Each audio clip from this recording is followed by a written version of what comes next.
Good day, everybody. Hope you're keeping well, and a couple more days till we start Pesach, and yeah, it's just of course interesting times, as we say every day. But today I thought we would just run a very practical 10 for 10. I wanted to run through the process from Tuesday night all the way to the end of Yom Tov and look at some of the changes that might occur. Look at some of the practices that we do in terms of the davening now that we can't be in shul. So this is, as I said, a very practical 10 for 10, and hopefully you can watch through it and take some pointers from it. Some of the stuff might be obvious for some might be interesting observations. So we'll run through all of it. I will mention some of the times in Melbourne, and of course, if you're watching this from anywhere else in the world, to apply different times to the things that you're doing. So hopefully this is helpful for some people, and I do have a piece of paper because I want to read through some of the times and make sure that I don't give you the wrong information. So let's begin with Erev Pesach, so Tuesday night, which is the 13th day of Nisan.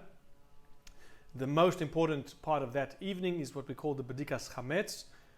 This should preferably be done after 7:46 p.m. here in Melbourne.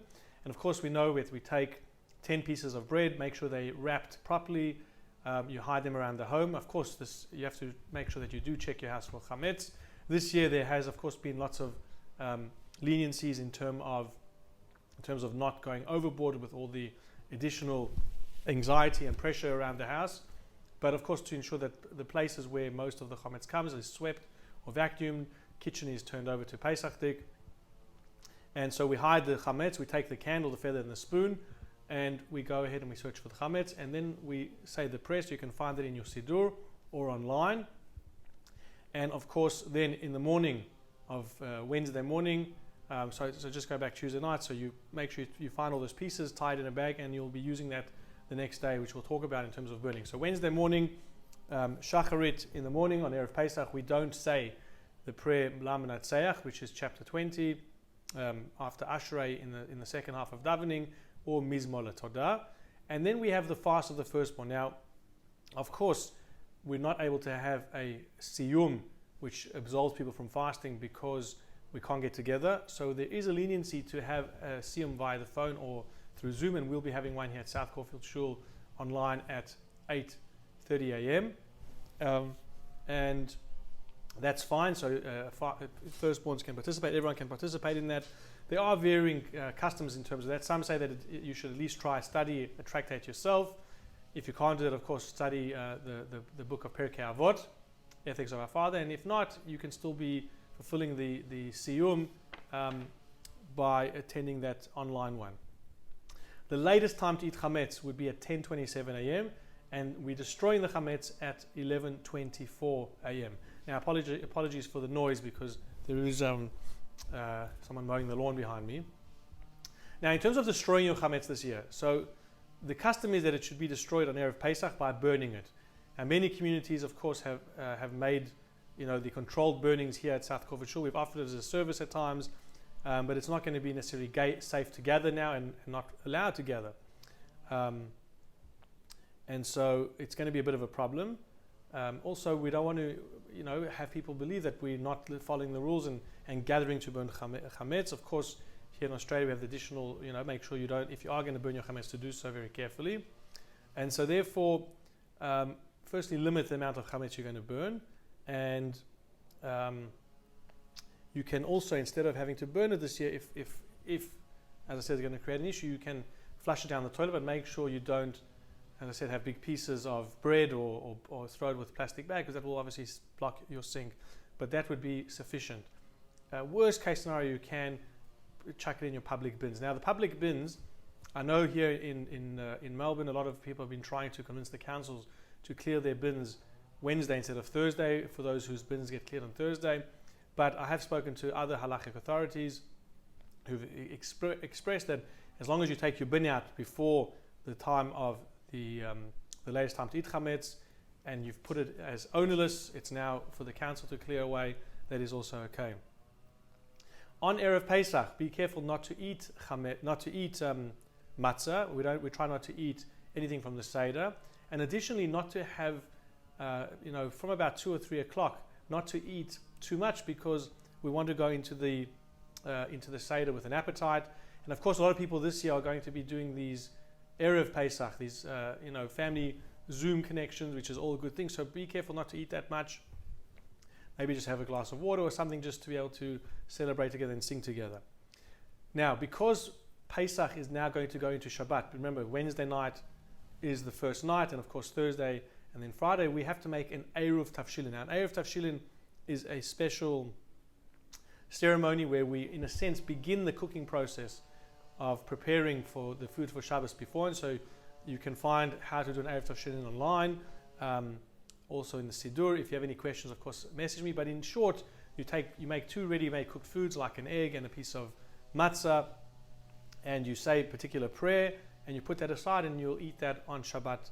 And so that gives you the authority to cook on Friday in honor of Shabbos. But of course, make sure you do ensure that you, as we'll talk about the Erev Tashilin as we get there, in terms of when you should make sure that you finish preparing it by on the Friday. Candle lighting should take place at 5:45 p.m. And the first Seder should be done after 6:30 p.m. So the night of the Seder, okay, we do say Ma'ariv with the proper insertions for Pesach. Now, with regards to Hallel, here at South Corfitshire we do Hallel on Pesach night, but I have heard from Rav Hershel Schachter that the saying Hallel was generally only said on Pesach night if you had a minyan. And the reason was because of Pesum and Nisab publicizing the miracle. So the extra Hallel after Ma'ariv, which some people would generally would have the custom to say in Shul, is not said if you are at home by yourself without a minyan. And some even say even if you have a minyan in your home, like a self-contained, let's say you have a bigger family which has a minyan just with the men living in the house, you wouldn't say Hallel according to Rav Hershel Schachter. Now, Kiddush should also not begin before nightfall, which is at around 6:30 p.m. And it's also preferable to finish the fourth cup of wine on the first night before halachic midnight, which will be at around 12:22 a.m. Now, the first day, Thursday, Shacharit, we say the proper Pesach insertions, we say the complete Hallel. Of course, we're not going to have the ability to daven or hear the Torah reading, but you can read through it yourself, just in a Chumash.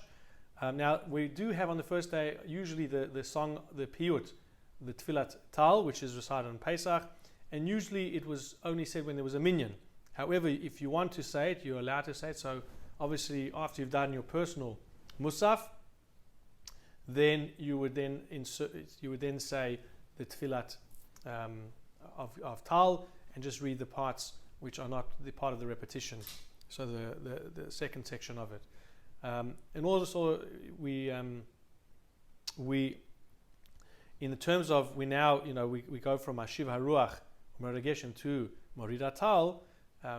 For those who do add Morida Tal, usually it was done with the authorization of the whole community. But because we're not meeting together and having a minyan, nonetheless, there's an acceptance. If everybody adds that in their individual prayer, then it's okay. The Musaf for Yom Tov with the proper insertions for Pesach, Mincha Amidah for Yom Tov, and the Ashkenaz authorities, and obviously we would follow those, we should admit saying Mashiv Ruach Menageshen, and we don't, as we said, we don't say Morida Tal. Those who do say Morida Tal would start saying Morida Tal. So the second night now, so now we're on Thursday night. Nightfall is at 6:41 p.m. and you shouldn't make any preparations for the Seder or light candles until after 6:41 p.m. Again, Ma'ariv for Yom Tov with insertions, and the same regarding the Hallel.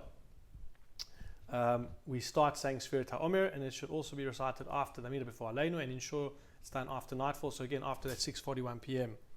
Second day, which is now Friday, again Shachrit with the proper insertions, Hallel, Torah reading we can't do, Musaf with the proper insertions, and if you did prepare the Erev Tavshilin, like we mentioned that you should, so in order you can cook, you should try and ensure that all the food that you are preparing on Friday for Shabbos is potentially edible before sundown, before sunset, so before around 5:40 or so. Some then therefore take in Shabbos a bit early whenever an Erev Tashilin is used, but you shouldn't take in Shabbos before Plaga Mincha, which will be at around 4:57 p.m. Okay, Friday night candle lighting should take place after this time, so not later than 5:42. And once the candles are lit, then all the stringencies of Shabbos take effect. We do an abridged Kabbalat Shabbat, so we start with Mizmor Shir Yom HaShabbat. We also don't say Bamei Madlikin. In the Ma'ariv Amidah, we add Ya'aleh V'Yavo for Pesach, And Vayuchulu is recited after the Amidah, followed by Sfirat HaOmer and Aleinu. And as I said, only counting the Sfira after nightfall.